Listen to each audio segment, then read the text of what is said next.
ঠিক একটা গান ধরবেন, আপনি হারমোনি বাজান যেহেতু অবশ্যই আপনার গান আছে, আপনি একটা গান ধরেন আমি বাজাই,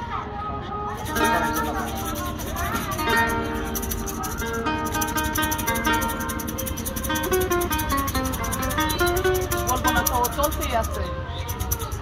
যা দিয়েছ আচ্ছা তুমি